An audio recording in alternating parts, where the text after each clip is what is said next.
Dear students, MA previous के paper first administrative theories and management में हम आज मोटिवेशन की हर्ज़बर्ग की द्विघटक विचारधारा यानी कि हर्ज़बर्ग की टू फैक्टर थ्योरी का अध्ययन करेंगे। हर्ज़बर्ग की बुक्स मोटिवेशन टू वर्क 1959 और work and nature of man 1966 की महत्वपूर्ण बुक्स हैं। हर्ज़बर्ग का द्विघटक सिद्धांत क्रिटिकल इंसिडेंटल मेथोडोलॉजी पर आधारित है, जिसमें 200 लेखापाल और इंजीनियरों से साक्षात्कार किए गए। साक्षात्कार में उनसे पूछा गया कि कौन कौन से कार्य और कौन कौन सी परिस्थितियां उन्हें संतुष्टि या असंतुष्टि प्रदान करती हैं।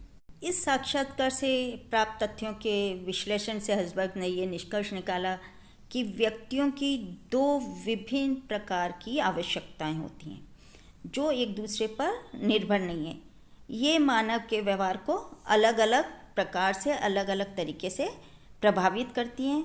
हर्ज़बर्ग के अनुसार जब व्यक्ति अपने कृत्य से असंतुष्टि महसूस करता है तो उसका ध्यान उस वातावरण की ओर अधिक होता है जिसमें कि वह कार्य कर रहा है। इसे ही हर्ज़बर्ग ने हाइजीन फैक्टर्स यानी कि आरोग्य घटक कहा है।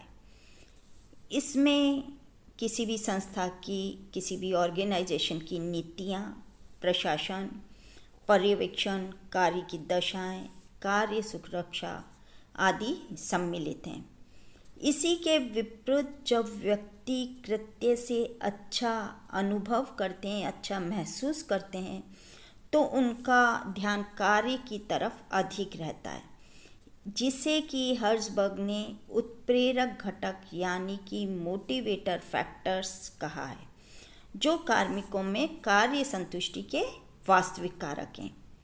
यही घटक कार्मिकों में कार्यकुशलता तथा अभिप्रेरणा को प्रोत्साहित करता है तथा अधिक कार्य करने के लिए प्रेरित करता है।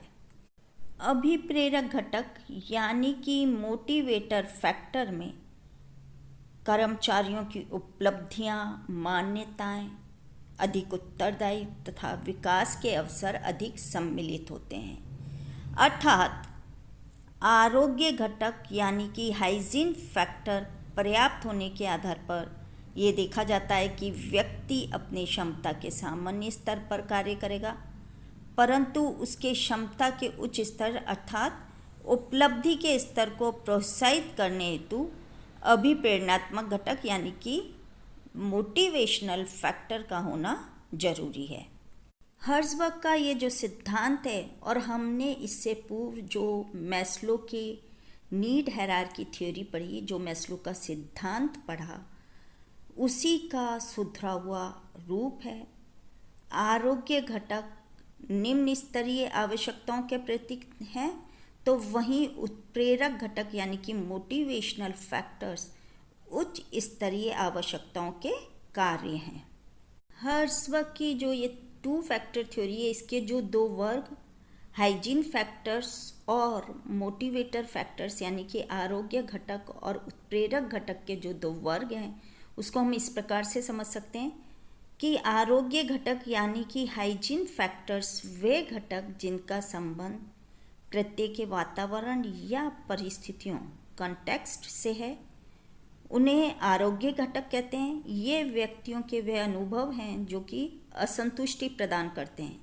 इनका संबंध कृत्यों के बाहरी वातावरण से है। इसमें निम्न रूप से जो हम देख सकते हैं, जो महत्वपूर्ण जो इसके फैक्टर्स हैं वो इस प्रकार से हैं: नीतियाँ एवं प्रशासन, पॉलिसीज़ और एडमिनिस्ट्रेशन, सुपरविज़न, कार्यदशाएं यानी कि वर्किंग कंडीशंस, अंतर्वैयक्तिक संबंध यानी कि पर्सनल रिलेशंस, स्थिति, स्टेटस, मजदूरी और सुरक्षा। वहीं उत्प्रेरक घटक यानी कि मोटिवेटर फैक्टर्स ये वे घटक हैं जिनका संबंध कृत्य की विषय वस्तु यानी कि कंटेंट से है। ये व्यक्ति के वे अनुभव हैं जो संतुष्टि प्रदान करते हैं। इन्हें उत्प्रेरक घटक कहा जाता है। इन घटकों का संबंध कृत्यों के आंतरिक वातावरण से है।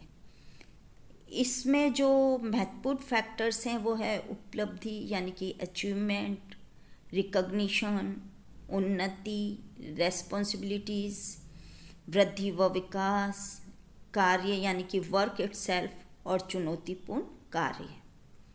हर्ज़बर्ग के अनुसार हाइजीन फैक्टर्स से उत्पादन में वृद्धि संभव नहीं होती है। ये घटक तो केवल कार्य अवरोधों के द्वारा होने वाले नुकसानों से बचाते हैं। ये एक तरह से क्या है, ये एक तरह से निवारक उपाय हैं। इनकी उपस्थिति असंतुष्टि एवं कार्य की बाधाओं को कम करती है। इनकी अनुपस्थिति कर्मचारियों में उत्प्रेरणा का उचित स्तर बनाए रखने के लिए आवश्यक है।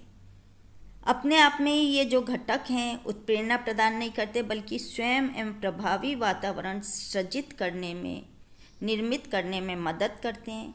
इनकी अनुपस्थिति कार्य असंतुष्टि में वृद्धि करती है। वहीं उत्प्रेरणात्मक घटक कार्य संतुष्टि को सकारात्मक रूप में प्रभावित करते हैं।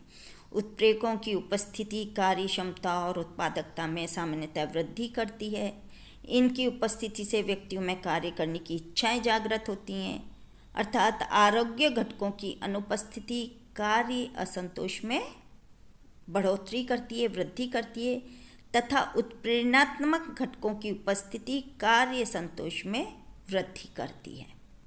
ये विचारधारा ये स्वीकार करती है कि ये मानती है कि एक व्यक्ति कार्य करने के लिए उस समय प्रेरित होगा जबकि उसे विकास के पर्याप्त अवसर दिए जाएंगे, प्रदान किए जाएंगे और उसका कार्य, उसका कृत्य रुचिकर हो, उसके कार्यों को मान्यता मिले और उसे उन्नति की भी संभावना दिखाई दे, उस उन्नति की आशा हो।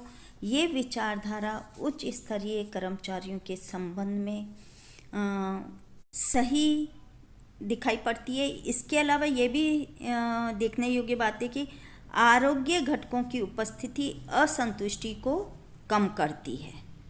हर्ज़बर्ग के सिद्धांत का इवैल्यूएशन करने पर, मूल्यांकन करने पर हम पाते हैं कि जो हर्ज़बर्ग का कंट्रीब्यूशन है वह कंट्रीब्यूशन मैस्लो के नीड हायरार्की सिद्धांत का पूरक है और मैस्लो के सिद्धांत के आधार पर व्यक्तियों की जो आवश्यकता है उनका परीक्षण किया जाता है, परंतु इसकी परिपूर्ति हेतु हर्ज़बर्ग के सिद्धांत को आधार मानना अनिवार्य है, जरूरी है।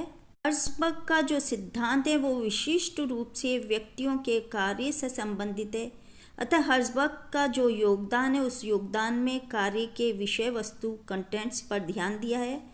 हर्ज़बर्ग ने व्यक्तियों के अभिप्रेरणा के संदर्भ में आर्थिक कारक और कार्य दशाओं से संबंधित कारकों के महत्व को भी हतोत्साहित किया है। कार्य की विषय वस्तु के संदर्भ में हर्ज़बर्ग के द्वारा प्रस्तुत जॉब इनरिचमेंट की विचारधारा एक नए दृष्टिकोण को प्रस्तुत करती है, जिसका अभिप्राय व्यक्तियों के कर्तव्यों और उत्तरदायित्वों में जानबूझकर वृद्धि करना है। अभिप्रेरणा के विषय वस्तु पर मैस्लो और हर्ज़बर्ग का सिद्धांत वास्तविकता में एक दूसरे के पूरक है, क्योंकि अभिप्रेरणा मोटिव एवं उद्देश्य निर्देशित प्रक्रिया दोनों से संबंधित है। उद्देश्य से प्राप्ति से किसी व्यक्ति को संतुष्टि प्राप्त होती है। मैस्लो केवल मोटिव या आवश्यकताओं को बताते हैं, परंतु वे हर्ज़बर्ग हैं जो कि मैस्लो के द्वारा प्रस्तुत जो आवश्यकताओं की पूर्ति हेतु कार्मिकों को प्रेरित करने वाले साधनों की जिन्होंने व्याख्या की है। अर्थात जब तक आवश्यकताओं की पूर्ति नहीं होगी कार्मिकों को संतुष्टि नहीं मिल पाएगी।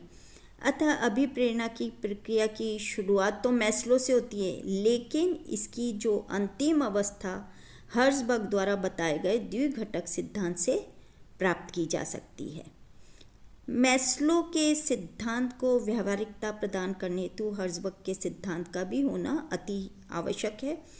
साथ ही अभिप्रेरणा के विषय वस्तु पर पूरा जो ज्ञान है उसको प्राप्त करने हेतु मैस्लो और हर्ज़बर्ग के सिद्धांत का आपस में संयोजन करना, एकीकरण करना अनिवार्य है।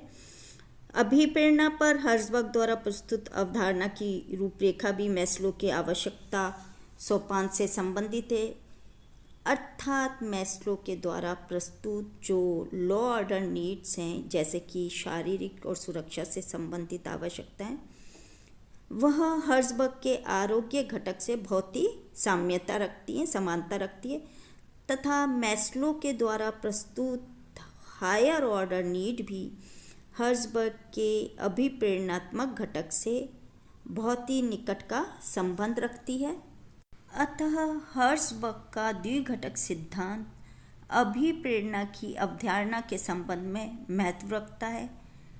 फ्रेडरिक हर्ज़बर्ग ही वह व्यक्ति हैं जो अभिप्रेरणा के उपेक्षित घटकों को सर्वप्रथम सामने लाए।